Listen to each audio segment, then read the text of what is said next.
Hello students, यहाँ देखो दो सेंटेंस हम लिखे हैं बोर्ड में। एक तो है कि मेरा भाई इस मोमबत्ती को पिघला सकता था, और एक तो है सुनील इस टीवी को मरम्मत कर सकता था। ये पहला वाला जो सेंटेंस है, जो मेरा भाई इस मोमबत्ती को पिघला सकता था, यहाँ पिघलाएगा कौन? ना मेरा भाई, यानी सब्जेक्ट दिया हुआ है। अगर सेंटेंस में सब्जेक्ट दिया हुआ रहेगा तो समझ लो टेंस में होगा। ठीक है।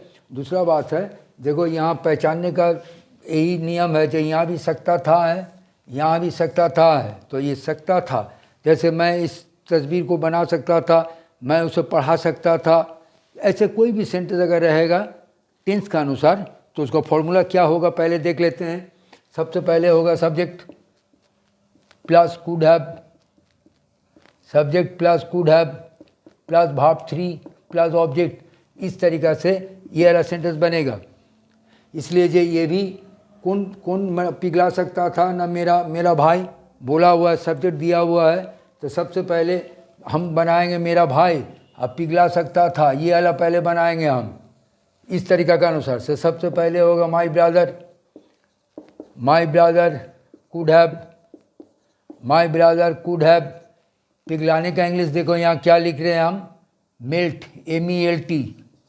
मेल्ट मैंने पिघलाना, EDD जोड़ेंगे।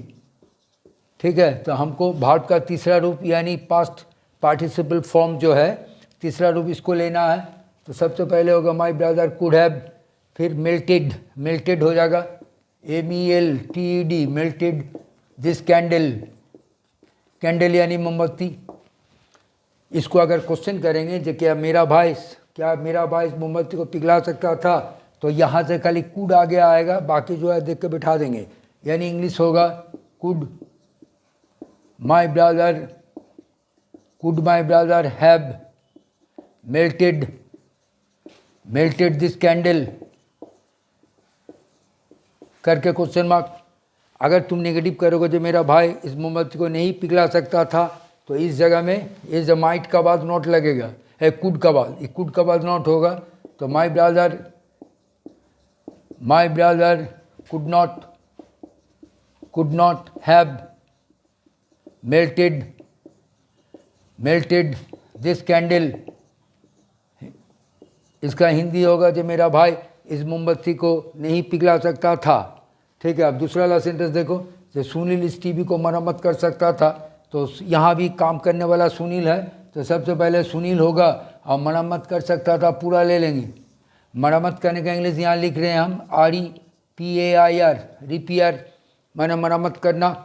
इसका ED लगेगा, इसमें ED लगेगा। हमको ये वाला 3 नंबर रूप यानी पास्ट पार्टिसिपल रूप को लेना है। तो सबसे पहले होगा फॉर्मूला अनुसार सुनील होगा पहले, फिर my could have, Sunil could have. मरम्मत करने का तीसरा रूप होगा रिपेयर्ड, REPAIRED, रिपेयर्ड। अब रहेगा इस टीवी को, दिस टीवी।